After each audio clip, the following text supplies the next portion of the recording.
AP CM Chandrababu రేపు ఢిల్లీకి వెళ్లనున్నారు. రాష్ట్ర అభివృద్ధికి కేంద్రం సాయం కోరేందుకు చేపడుతున్న ఈ పర్యటనలో భాగంగా సీఎం చంద్రబాబు ఒకే రోజు 7 కేంద్ర మంత్రులతో భేటీ కాబోతున్నారు. గురువారం రాత్రికి ఢిల్లీ చేరుకుని శుక్రవారం ఉదయం 10 గంటల నుంచి రాత్రి 7 గంటల వరకు కేంద్ర మంత్రులతో భేటీ అవుతారు. అదే రోజు ఏపీకి పెట్టుబడులు తీసుకొచ్చేందుకు పలువురు పారిశ్రామికవేత్తలతో కూడా సీఎం భేటీ కానున్నారు. మరునాడు 24వ తేదీన భారత మండపంలో జరిగే నీతి ఆయోగ్ 10వ గవర్నింగ్ కౌన్సిల్ సమావేశంలో సీఎం చంద్రబాబు పాల్గొంటారు. ఈ పర్యటనలోనే కేంద్ర మంత్రి నిర్మలా సీతారామన్ ను సీఎం చంద్రబాబు శుక్రవారం కలుస్తారు. గోదావరి బనకచెర్ల ఎత్తిపోతల పథకానికి సంబంధించి ప్రీ ఫిజిబిలిటీ రిపోర్ట్స్ ను ఆమెకు అందిస్తారు. బనకచెర్ల పథకానికి గ్రీన్ సిగ్నల్ ఇవ్వాలని మరోసారి కోరతారు. ఈ పథకానికి ఆర్థిక సాయం కోసం ఇప్పటికే 2 సార్లు నిర్మలను చంద్రబాబు కలిసి వినతి పత్రం అందించారు. సమగ్ర ప్రాజెక్టు నివేదికను ఇవ్వాలని ఆ సమయంలో సీఎంను ఆమె కోరారు. డిపిఆర్ తయారీకి సమయం పట్టే వీలున్నందున ప్రీ ఫిజిబిలిటీ రిపోర్టును సిద్ధం చేయాలని జలవనరుల శాఖను చంద్రబాబు ఆదేశించారు. ఇవాళ ఆ రిపోర్టు సిద్ధమవుతుందని జలవనరుల శాఖ తెలిపింది. కేంద్ర మంత్రులు ప్రహ్లాద్ జోషి, ఆ తర్వాత రాజ్నాథ్ సింగ్, సిఆర్ పాటిల్, జితేంద్ర సింగ్ తో భేటీ అవుతారు. సాయంత్రం 4 గంటల నుంచి 5 వరకు కేంద్ర హోంమంత్రి అమిత్ షాతో సమావేశం కానున్నారు. అనంతరం కేంద్ర రైల్వే మంత్రి అశ్విని వైష్ణవ్ తో సీఎం చంద్రబాబు భేటీ అవుతారు. ఆంధ్రప్రదేశ్లోని పంట పొలాలపై దాడి చేస్తున్న అడవి ఏనుగుల బెడదను నివారించేందుకు కర్ణాటక ప్రభుత్వం 6 కుంకి ఏనుగులను ఆ రాష్ట్రానికి అప్పగించనుంది. వీటిని స్వీకరించేందుకు డిప్యూటీ సీఎం పవన్ తో పాటు అటవీశాఖ అధికారులు ఇవాళ బెంగళూరుకు వెళ్లనున్నారు. విధాన సౌధ ప్రాంగణంలో ఈ కార్యక్రమం జరగనుంది. Karnataka CM Siddaramaiah, deputy CM DK Shivakumar, AP deputy CM Pawan Kalyan సమక్షంలో వాటిని అప్పగించనున్నారు. కర్ణాటక అటవీ పర్యావరణ శాఖ మంత్రి ఈశ్వర్ ఖండ్రే ఈ విషయాన్ని వెల్లడించారు. గత ఏడాది ఆగస్టులో కుంకి ఏనుగులు కావాలని డిప్యూటీ సీఎం పవన్ కళ్యాణ్ కర్ణాటక ప్రభుత్వాన్ని కోరడంతో ఆ రాష్ట్రం అంగీకరించింది. అప్పట్లో కర్ణాటక ప్రభుత్వంతో పవన్ కళ్యాణ్ ఒప్పందం కుదుర్చుకున్నారు. ఇందులో భాగంగా 6 కుంకి ఏనుగుల్ని రాష్ట్రానికి కేటాయించారు. ఇవాళ సాయంత్రానికి పలమనేరు ఎలిఫెంట్ క్యాంపునకు చేరుకుంటాయి. 22న ప్రారంభోత్సవ కార్యక్రమాన్ని నిర్వహించనున్నారు. 4 కుంకులను పలమనేరులోని క్యాంపునకు, 2 తిరుపతిలోని జూ పార్కు కేటాయిస్తారు. ప్రజలతో మమేకమై వారి నుంచి ఫిర్యాదులు, వినతులు స్వీకరించేందుకు ఏపీ ఉప ముఖ్యమంత్రి పవన్ కళ్యాణ్ ప్రత్యేక పంథాను ఎంచుకున్నారు.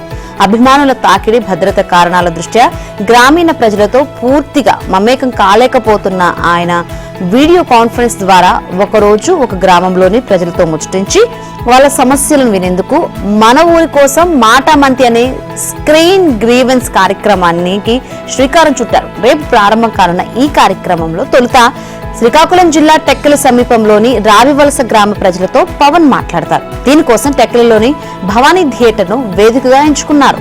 మంగళగిరిలోని తన క్యాంపు కార్యాలయంలో నుంచి పవన్ వీడియో కాన్ఫరెన్స్ ద్వారా భవానీ థియేటర్ కు వచ్చిన ప్రజలతో మాట్లాడతారు. ఈ కార్యక్రమం కోసం రావివలస నుంచి 290 మందిని ఆహ్వానిస్తారు. ఉదయం 9 గంటలకు ప్రారంభమయ్యే ఈ కార్యక్రమంలో పవన్ ప్రజల సమస్యలను వింటారు. జిల్లా కలెక్టర్, ఇతర అధికారులతో పాటు రాష్ట్ర స్థాయి అధికారులు కూడా వీడియో కాన్ఫరెన్స్ లో పాల్గొనేలా ఏర్పాట్లు చేస్తున్నారు. గ్రామంలో తాగు, సాగునీరు, రోడ్లు, మురుగు కాలువలు, ఉపాధి హామీ పథకం, పాఠశాల విద్య, నిరుద్యోగం, చెరువులు తదితర సమస్యలపై ప్రధానంగా దృష్టి సారిస్తారు. స్క్రీన్ గ్రీవెన్స్ ద్వారా ఒక్కోసారి ఒక్కో గ్రామంతో పవన్ కళ్యాణ్ మమేకమవుతారని, ఈ కార్యక్రమం నిరంతరం కొనసాగుతుందని ఉప ముఖ్యమంత్రి కార్యాలయ వర్గాలు తెలిపాయి. ఏపీలో సంక్షేమ పథకాలకు సంబంధించిన వార్షిక క్యాలెండర్ ను వీలైనంత త్వరగా విడుదల చేయాలని ముఖ్యమంత్రి చంద్రబాబు ఆదేశించారు. ఏ నెలలో ఏ పథకం అమలు చేస్తామో చెబితే ప్రజల్లో ప్రభుత్వంపై విశ్వసనీయత మరింత పెరుగుతుందన్నారు. ఆర్థికంగా ఎన్ని ఇబ్బందులున్నా తల్లికి వందనం కింద ఒకే విడతలో తల్లుల ఖాతాలో నిధులు జమ చేసి తీరుతామని స్పష్టం చేశారు. వెలగపూడి సచివాలయంలో జరిగిన కేబినెట్ సమావేశంలో మద్యం స్కామ్, తల్లికి వందనం, ప్రభుత్వ పథకాలపై చర్చ జరిగింది.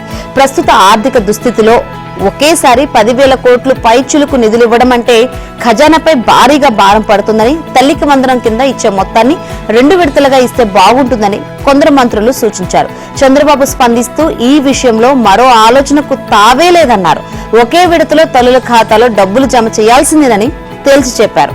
ఆర్థిక ఇబ్బందులు ఎన్ని ఉన్నా పాఠశాలలు పునఃప్రారంభించేలోగా ఈ నిధులిచ్చి తీరాలన్నారు. ప్రభుత్వ పథకాలను ప్రజల్లోకి తీసుకువెళ్లడంపై మంత్రులు వినూత్నంగా ఆలోచించాలని, ఈ దిశగా మరింత శ్రద్ధ పెట్టాలని సీఎం సూచించారు. పింఛన్ల పంపిణీ సమయంలోనూ, ఇటీవల మత్స్యకారులకు భృతి అందజేసే సమయంలోనూ నేరుగా తాను లబ్ధిదారులను కలిసి వారితో సంభాషించానని, అదేవిధంగా మంత్రులు జనంలోకి వెళ్లాలన్నారు. ప్రతి ఒక్కరూ లబ్ధిదారుల ఇళ్లకు వెళ్లి వారికి డబ్బులు అందింది లేనిది తెలుసుకుని వారు ఉచితంగా అందుకున్న సిలిండర్ పై టీ పెట్టించుకొని తాగి రావాలని ఆయన సూచించారు. ఉపాధ్యాయ సంఘాలతో నిర్వహించిన చర్చలు సఫలం కావడంతో టీచర్ల బదిలీలకు గ్రీన్ సిగ్నల్ లభించింది. పలు డిమాండ్లపై ఉపాధ్యాయ సంఘాల ఐక్యవేదిక ఉద్యమానికి పిలుపునివ్వడంతో ఇటీవల చేపట్టాల్సిన బదిలీల ప్రక్రియ నిలిచిపోయింది. ఈ వ్యవహారంపై సోమ, మంగళవారాల్లో సంఘాల నేతలతో అధికారులు చర్చలు జరిపారు. నిన్న సచివాలయంలో పాఠశాల విద్యాశాఖ కార్యదర్శి కోన శశిధర్తో చర్చలు సఫలమయ్యాయి. దీంతో ఉద్యమాన్ని విరమిస్తున్నట్లు ఉపాధ్యాయ సంఘాల ప్రతినిధులు ప్రకటించారు. ఈ క్రమంలో బదిలీలకు స్కెడ్యూల్ జారీ చేయాలని నిర్ణయించారు. టీచర్ల బదిలీల వెబ్సైట్ అందుబాటులోకి తీసుకురావాలన్నారు. ఇక సంఘాలతో జరిగిన చర్చల్లో పలు డిమాండ్లపై అధికారులు సానుకూలంగా స్పందించారు. ఉన్నత పాఠశాలలో 45 మంది విద్యార్థులు దాటితే రెండో సెక్షన్ ఇవ్వాలని సంఘాలు కోరగా, 49 దాటితే రెండో సెక్షన్ ఏర్పాటు చేస్తామని హామీ ఇచ్చారు. ఆ తర్వాత ప్రతి 40 మంది విద్యార్థులకు అదనంగా సెక్షన్స్ కేటాయిస్తారు. అలాగే సెకండరీ గ్రేడ్ టీచర్లకు మాన్యువల్ విధానంలో బదిలీల కౌన్సిలింగ్ నిర్వహించేందుకు అంగీకరించారు. ఫౌండేషన్ పాఠశాలలో 1:20 నిష్పత్తిలో టీచర్లను కేటాయిస్తామన్నారు. 20 మంది దాటితే రెండో టీచర్ పోస్టు కేటాయిస్తారు.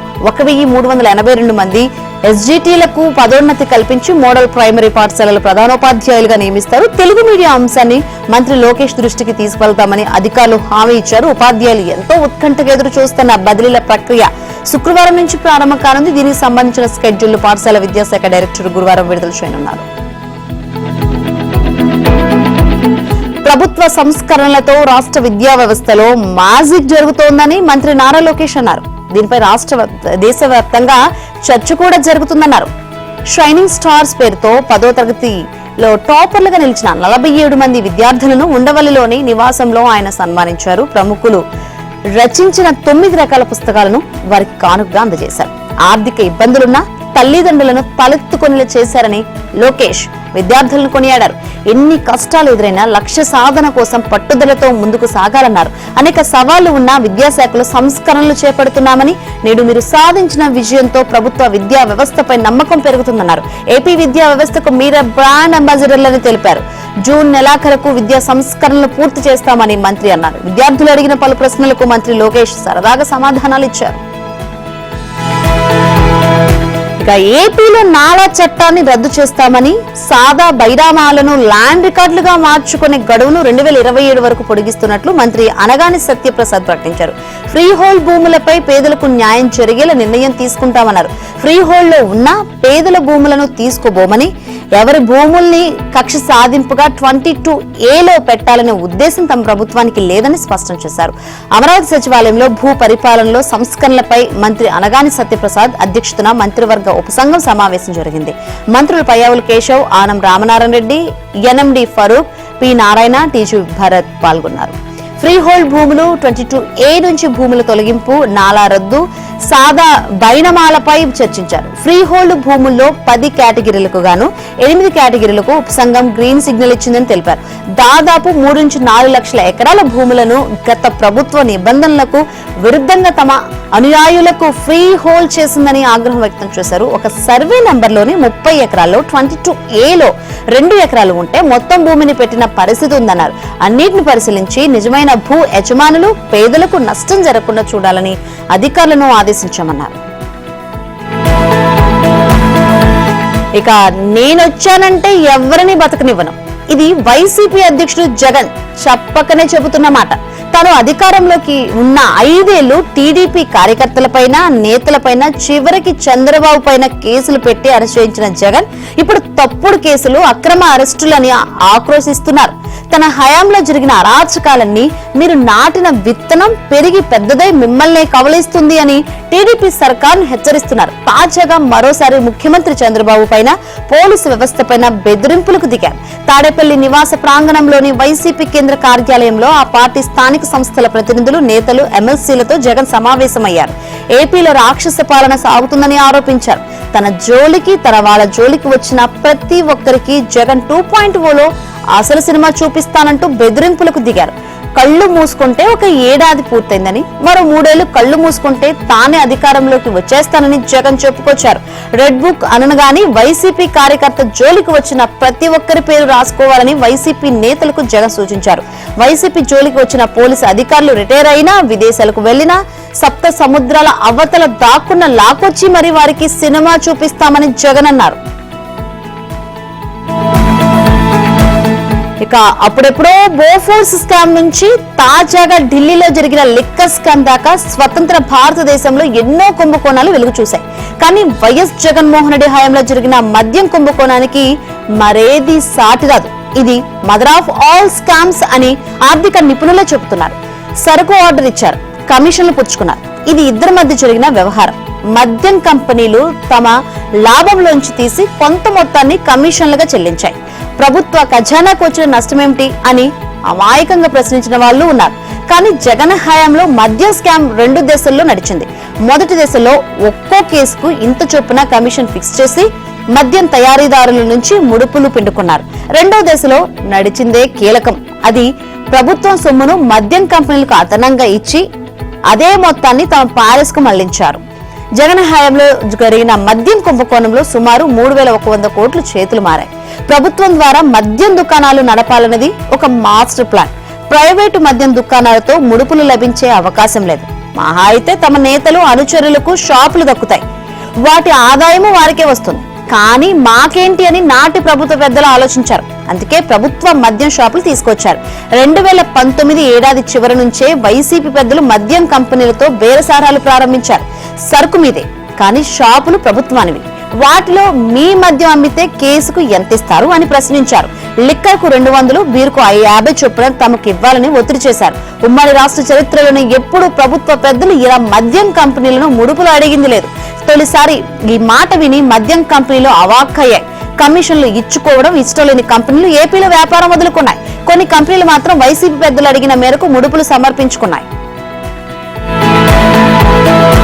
ఇక మద్యం కేసులో నిందితులు మంగళవారం విజయవాడ ఏసీబీ కోర్టుకు హాజరయ్యారు. వారి రిమాండ్ జూన్ 3 వరకు పొడిగిస్తూ న్యాయాధికారి పి భాస్కర్ రావు ఆదేశాలు ఇచ్చారు. ఈ కేసులో కసిరెడ్డి రాజశేఖర్ రెడ్డి, కె ధనుంజయ రెడ్డి, పి కృష్ణమోహన్ రెడ్డి, గోవిందప్ప బాలాజీ, సజ్జల శ్రీధర్ రెడ్డి, చాణక్య, పైలా దిలీప్ విజయవాడ జిల్లా జైల్లో రిమాండ్ ఖైదీలుగా ఉన్నారు. రిమాండ్ గడువు ముగియడంతో వారిని మంగళవారం ఏసీబీ కోర్టుకు తీసుకువచ్చారు. కోర్టుకు హాజరైన సందర్భంగా ఆ 7 నిందితులు జైల్లో ఇబ్బందులను న్యాయాధికారికి వివరించారు. తనకు నట్స్ ఇవ్వాలని ఆదేశించిన జైలు అధికారులు ఇవ్వడం లేదని జగన్ ఓఎస్డీ కృష్ణమోహన్ రెడ్డి చెప్పారు. తాను ఇచ్చిన ఉత్తర్వులను జైలు అధికారులకు పంపాలని సిబ్బందిని ఈ సందర్భంగా న్యాయాధికారి ఆదేశించారు. తనకు మంచం దిండు ఇచ్చినప్పటికీ ప్రత్యేక కేటగిరీ బ్యారెక్ ఇవ్వలేదని గోవిందప్ప బాలాజీ కోర్టు దృష్టికి తీసుకెళ్లారు. దీనిపై కలెక్టర్ కు ఆదేశాలు జారీ చేశామని న్యాయాధికారి చెప్పారు.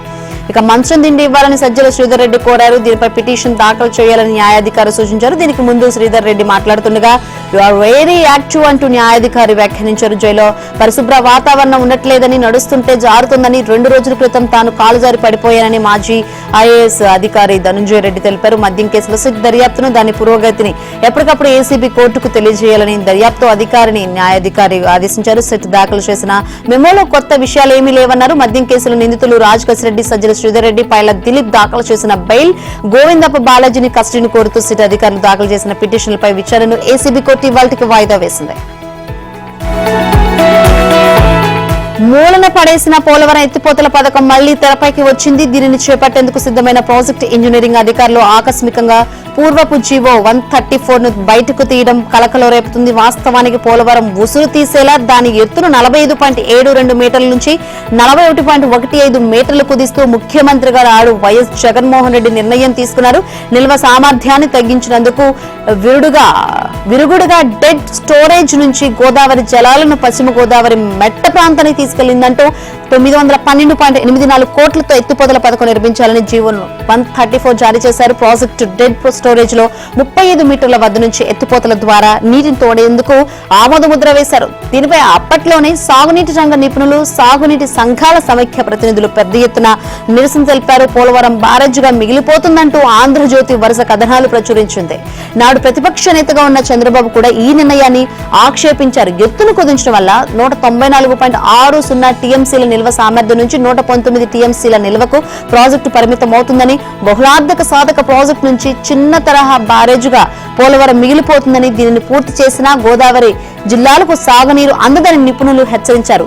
55,848 కోట్లను వ్యయం చేసి ప్రాజెక్టు నిర్మించినా ఏమాత్రం ప్రయోజనం ఉండదన్నారు. జల విద్యుత్ కేంద్రం కూడా నిరుపయోగంగా మారుతుందని స్పష్టం చేశారు. ప్రజా వ్యతిరేకత తీవ్రతరం కావడంతో జగన్ ఎత్కమ్ రాక్ఫిల్ డ్యాం పనులు ప్రారంభించలేదు. ఫలితంగా గోదావరికి వచ్చిన భారీ వద్దకు డయాఫ్రామ్ వాల్ ధ్వంసమైంది. కాళేశ్వరం ఎత్తిపోతల పథకంలో భాగంగా కట్టిన మేడిగడ్డ, అన్నారం, సందెళ్ల బ్యారేజీల నిర్మాణంలో లోపాలు, అవకతవకలపై విచారణ జరుపుతున్న జస్టిస్ పినాకి చంద్రఘోష్ కమిషన్ మాజీ ముఖ్యమంత్రి కేసీఆర్ ను విచారణకు రావాలని కోరింది.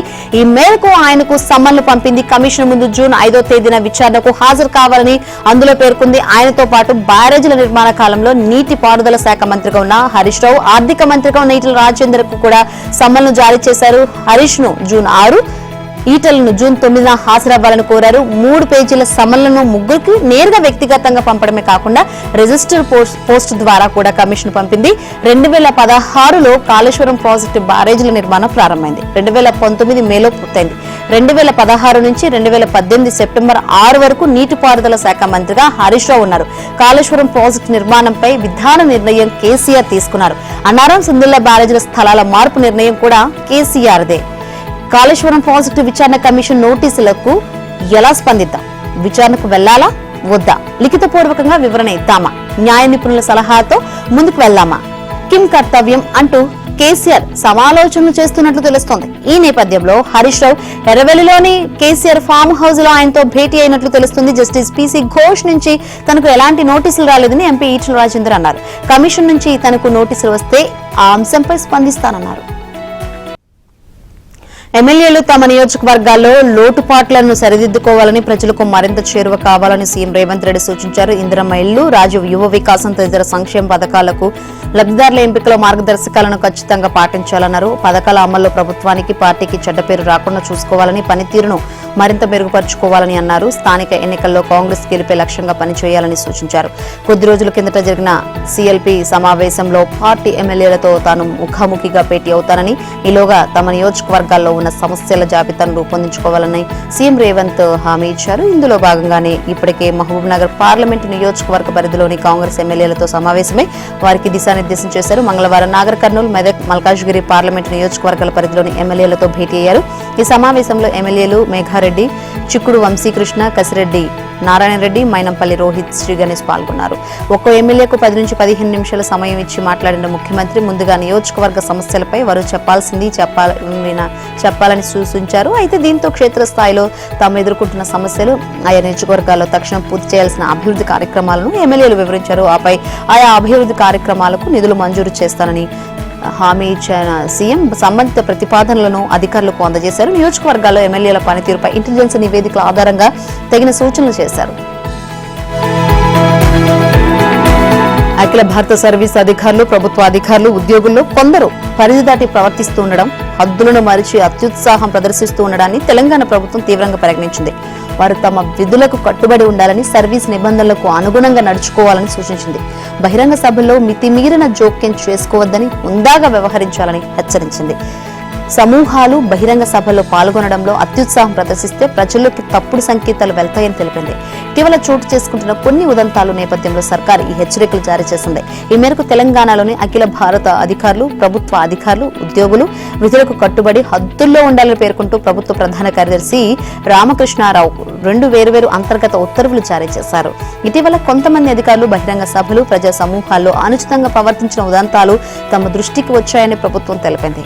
నిజానికి రాష్ట్రంలో అధికారులు మితిమీరి ప్రవర్తిస్తున్న సంఘటనలు గత కొంతకాలంగా ఉంటున్నాయని ఓ ఐఏఎస్ అధికారి సీఎం రేవంత్ రెడ్డి కాళ్లకు మొక్కే ప్రయత్నం చేశారు. మరో ఐఏఎస్ అధికారి ప్రభుత్వానికి వ్యతిరేకంగా సోషల్ మీడియా వేదికగా స్పందించారు. ఓ శాఖ హెచ్ఓడిగా పనిచేసిన అధికారి ఓ పార్టీకి అనుకూలంగా పనిచేశారు. తెలంగాణలో భూముల మార్కెట్ విలువలు పెరగనున్నాయా? పెంపుపై త్వరలోనే సర్కార్ నిర్ణయం తీసుకునుందా అంటే తాజా పరిణామాలు చూస్తే అవుననే అనిపిస్తోంది. ఇటీవల ఉప ముఖ్యమంత్రి భట్టి నేతృత్వంలో జరిగిన వనరుల సమీకరణ సమావేశంలో భూముల విలువ పెంపుపై ప్రతిపాదనలు సిద్ధం చేయాలని రిజిస్ట్రేషన్ శాఖ అధికారులకు సూచించారు. దీంతో రాష్ట్ర స్థాయిలో మార్కెట్ విలువల కేంద్రం మదింపు సలహా కమిటీ సమావేశమే చర్చించింది. ఇప్పటికే ఓ ప్రైవేట్ ఏజెన్సీతో విలువ పెంపుపై అధ్యయనం చేయించిన ప్రభుత్వం ఆ నివేదిక ఆధారంగా ఆదాయాన్ని పెంచే మార్గాలను పరిశీలించాలని రిజిస్ట్రేషన్ శాఖకు సూచించింది. పలు దఫాలు సమావేశమైన అనంతరం అధికారులు తమ అభిప్రాయాలను ప్రభుత్వానికి తెలియజేశారు.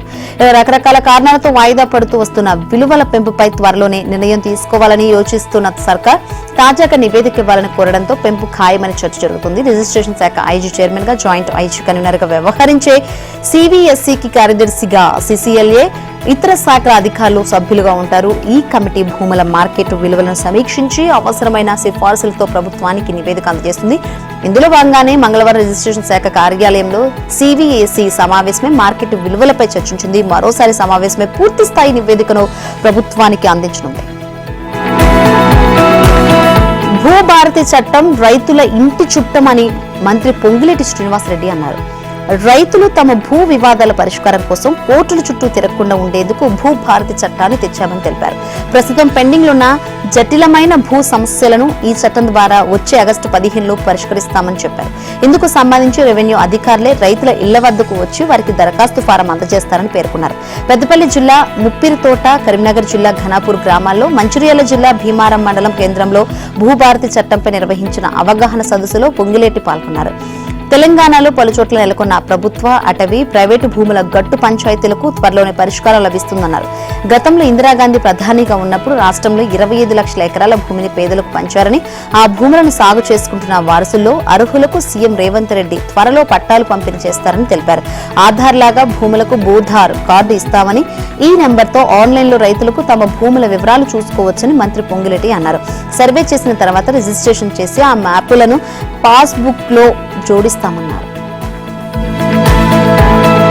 ప్రభుత్వం జారీ చేసిన జీవో ప్రకారం మినీ అంగన్వాడీ కార్యకర్తలను అంగన్వాడీలుగా గుర్తించి పూర్తి జీతం చెల్లించాలని మాజీ మంత్రి హరీష్ రావు డిమాండ్ చేశారు. కాంగ్రెస్ అధికారంలోకి వచ్చాక మహిళా శిశు సంక్షేమ శాఖ మంత్రిగా ప్రమాణ స్వీకారం చేసిన సీతక్క మినీ అంగన్వాడీలుగా గుర్తిస్తూ మొదటి సంతకం చేసిన విషయాన్ని గుర్తు చేశారు. దీనిపై 2023 డిసెంబర్ 15న ప్రభుత్వం జీవో జారీ చేసిందని, 2024 జనవరి నుంచి మార్చి వరకు వారికి అంగన్వాడీ పే గ్రేడ్ లో 13,650 జీతం చెల్లించిన ప్రభుత్వం ఆ తర్వాత 7,800కు జీతాన్ని తగ్గించిందని పేర్కొన్నారు. 2025 మే 8లోగా మినీ అంగన్వాడీలకు అంగన్వాడీ పే గ్రేడ్ జీతాలు చెల్లించి మిగతా జిల్లాల వారికి ఇవ్వలేదని చెప్పారు. మినీ అంగన్వాడీలకు ఏడాదిగా పెండింగ్ లో ఉన్న జీతాలను పూర్తిగా చెల్లించాలని డిమాండ్ చేస్తూ హరీష్ రావు సీఎం రేవంత్ కు బహిరంగ లేఖ రాశారు. మళ్లీ కేసీఆర్ సీఎం కావాలని, తెలంగాణకు పూర్వ వైభవం రావాలని ప్రజలు ఎదురు చూస్తున్నారని హరీష్ రావు అన్నారు. అధికారం పోయాక మినీ అంగన్వాడీల సమస్య గుర్తుకు వచ్చిందా అని హరీష్ రావు మంత్రి దాసరి అనసూయ సీతక్క ప్రశ్నించారు. ముందుగా బహిరంగ లేఖలు రాయడం మానుకొని 10 ఏళ్ల బీఆర్ఎస్ పాలనతో బాధపడ్డ ప్రజలకు హరీష్ రావు బహిరంగ క్షమాపణ చెప్పాలని డిమాండ్ చేశారు. ప్రపంచ సుందరి పోటీలో పాల్గొంటున్న సుందరీమణులు కొందరు తమ మాతృభాషలో అందంగా ప్రసంగించారు. అందరికీ తెలిసిన ఇంగ్లీష్ కాదని కొద్ది మంది మాట్లాడే తమ సొంత భాషలో మాట్లాడి ఆకట్టుకున్నారు. పోటీదారుల ప్రతిభను గుర్తించేందుకు ఉద్దేశించిన హెడ్ టు హెడ్ పోటీలు టీ హబ్ లో ప్రారంభమయ్యాయి. ఇందులో ప్రతి పోటీదారుకు కేటాయించిన 4 నిమిషాల సమయాల్లోనే తాము ఎంచుకున్న సేవా కార్యక్రమం గురించి వివరించాల్సి ఉంటుంది. తొలి రోజున ఉదయం నుంచి సాయంత్రం వరకు సాగిన పోటీల్లో 3 ఖండాలకు చెందిన 50 మంది పాల్గొన్నారు. వీరిలో 8 మంది తమ మాతృభాషలో ప్రసంగించారు. ఇలా మాతృభాషలో ప్రసంగించే విషయాన్ని వారు ముందుగా నిర్వాహకులకు తెలపడంతో అనువాదులకు ఏర్పాటు చేశారు. మంగళవారం ప్రసంగించిన 50 మందిలో చాలా మంది నమస్తే ఇండియా అంటూ ప్రారంభించారు.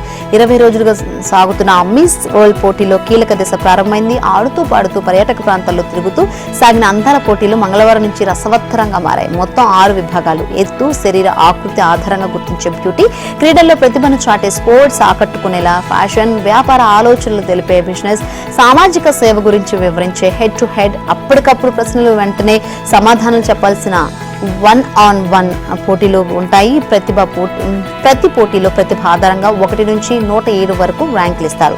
అన్ని విభాగాల్లో టాప్ 40లో ఉన్నవారు చివరి వరకు పోటీలో నిలుస్తారు. స్పోర్ట్స్ లో టాప్ 40 జాబితాను అంతర్గతంగా ఇప్పటికే ప్రకటించారు. హెడ్ టు హెడ్ పోటీలు ఇవాళ సాయంత్రం ముగుస్తాయి.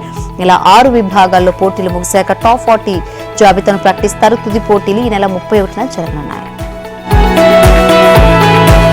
గుల్జర్ హౌస్ ప్రాంతాల్లో జరిగిన అగ్ని ప్రమాద ఘటనపై దర్యాప్తు చేసేందుకు తెలంగాణ ప్రభుత్వం 6 ఉన్నతాధికారులతో కమిటీ వేసింది. ప్రమాదంలో 8 మంది చిన్నారులు సహా 17 మంది మరణించారు. మంటలు వ్యాపించడానికి కారణమేంటి, పెద్ద ఎత్తున ప్రాణ నష్టం జరగడానికి కారణాలేంటి అనే అంశాలపై స్థానికులు, అధికారులు, నాయకుల నుంచి భిన్నాభిప్రాయాలు వ్యక్తమవుతున్నాయి. ఈ నేపథ్యంలో ప్రమాదంపై సమగ్ర దర్యాప్తు జరిపేందుకు 6 ఉన్నతాధికారులతో కమిటీ వేసినట్లు హైదరాబాద్ ఇన్ఛార్జ్ మంత్రి పొన్నం ప్రభాకర్ ప్రకటించారు.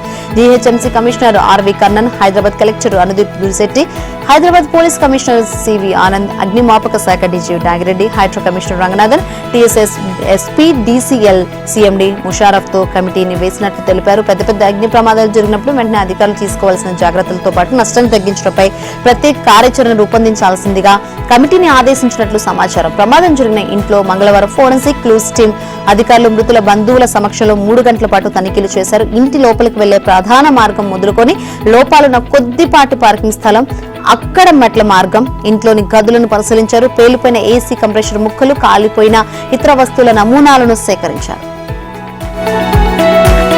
నైరుతి రుతుపవనాలు మరో 4-5 రోజుల్లో కేరళను తాకనున్నాయని భారత వాతావరణ విభాగం అంచనా వేసింది. సాధారణంగా జూన్ 1న నైరుతి రుతుపవనాలు కేరళను తాకుతాయి. జూలై 8 నాటికి దేశమంతా విస్తరిస్తాయి. అయితే ఈ ఏడాది ముందస్తుగానే మే 27న రుతుపవనాలు కేరళను తాకుతాయని ఇటీవల ఐఎండీ అంచనా వేసింది. దానికంటే కూడా ముందుగానే కేరళను తాకనున్నట్లు తాజాగా మంగళవారం వెల్లడించింది. రానున్న 24 గంటల్లో కోస్తా, రాయలసీమలో అనేక చోట్ల వర్షాలు, అక్కడక్కడ భారీ వర్షాలు కురుస్తాయని ఐఎండీ తెలిపింది.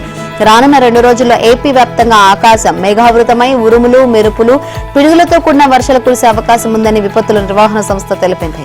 తెలంగాణలోని ఇవాళ, రేపు పలు జిల్లాలో భారీ వర్షాలు కురుస్తాయని హైదరాబాద్ వాతావరణ కేంద్రం పేర్కొంది. ఇవాళ రాష్ట్ర వ్యాప్తంగా తేలికపాటి నుంచి మోస్తరు వర్షాలు కురుస్తాయని, కొన్ని చోట్ల భారీ వర్షాలు పడే అవకాశం ఉందని తెలిపింది.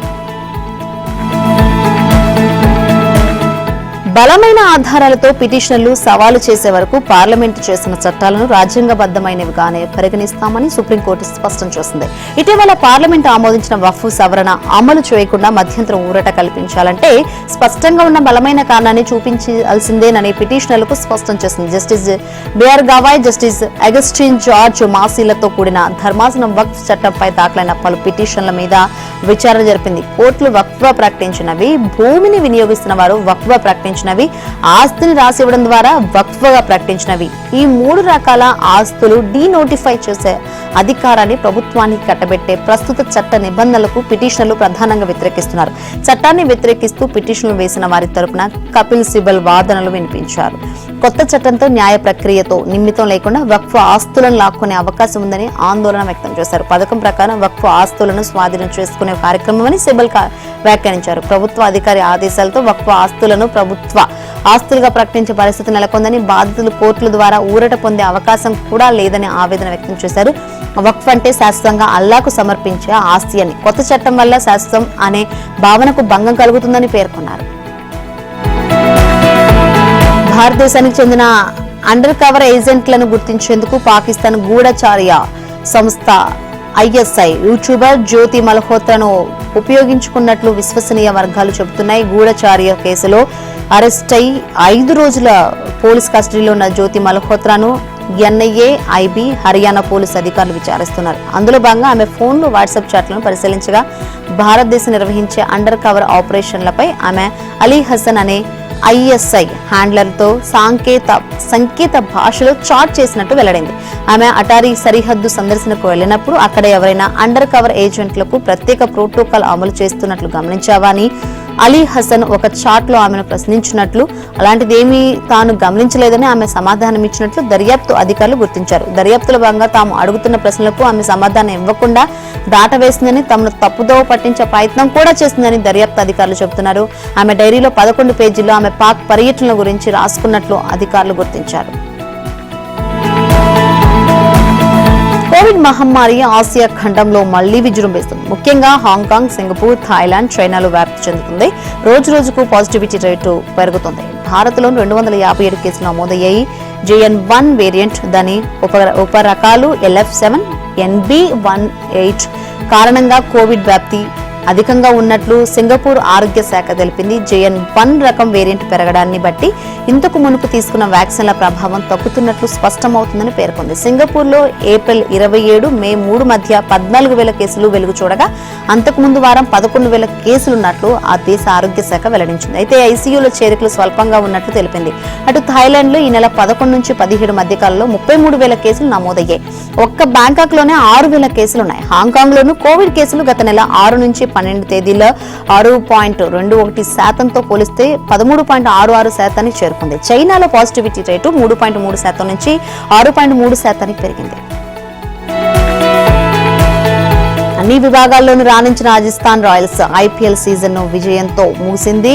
ఓపెనర్ వైభవ్ సూర్యవంశీ 57 మెరుపు ఇన్నింగ్స్ తో ఆకట్టుకున్నాడు. దీంతో చెన్నై సూపర్ కింగ్స్ తో జరిగిన మ్యాచ్ లో ఆర్ఆర్ 6 వికెట్ల తేడాతో నెగ్గింది. ఈ రెండు జట్లు ఇదివరకే ప్లే ఆఫ్స్ రేస్ నుంచి వైదొలిగాయి. అటు సిఎస్కేదే 10వ ఓటమి. ఇక ముందుగా బ్యాటింగ్ కు దిగిన చెన్నై 20 ఓవర్లలో 8 వికెట్లకు 187 పరుగులు చేసింది. ఆయుష్ మాత్రే 43, బ్రేవిస్ 42, దూబే 39 రాణించారు. మధ్వల్, యుధ్వీర్లకు 3 వికెట్లు దక్కాయి. ఆ తర్వాత ఛేదనలో రాజస్థాన్ 17.1 ఓవర్లలో 4 వికెట్లకు 188 పరుగులు చేసి నెగ్గింది. శాంసన్ 41, జైస్వాల్ 36, జురైల్ 31 పరుగులతో ఆకట్టుకున్నారు. అశ్విన్కు 2 వికెట్లు దక్కాయి. ప్లేయర్ ఆఫ్ ద మ్యాచ్ గా ఆకాష్ మధ్వల్ నిలిచాడు. ఇక ఓ మాదిరి ఛేదనలో ఓపెనర్ జైస్వాల్ ఆరంభంలో మెరుపులు మెరిపించగా ఆ తర్వాత మరో ఓపెనర్ వైభవ్ జోరు చూపాడు. కెప్టెన్ శాంసన్ తన సహజ శైలిలో ఆడాడు. దీంతో ఆర్ఆర్ సునాయాసంగా ఛేదనను ముగించింది. జైస్వాల్ ను పేసర్ అన్షుల్ బౌల్ చేసిన పవర్ ప్లేలో రాజస్థాన్ 1 వికెట్ నష్టానికి 56 పరుగులు చేసింది. ఇక వైభవ్ బ్యాట్ కు పని చెప్పడంతో 27 బంతుల్లోనే అతనికి 50 పూర్తయింది. ఈ సమయంలో శాంసన్ తో పాటు వైభవ్ ను 14 ఓవర్లో అశ్విన్ అవుట్ చేయగా పరాగ్ 3ను 100 వెనక్కి పంపాడు. అయితే దీంతో మ్యాచ్ లో కాస్త ఉత్కంఠ నెలకొంది. అయితే జురైల్ భారీ షాట్లతో చెలరేగి 17 బంతులుండగానే మ్యాచ్ ను ముగించాడు.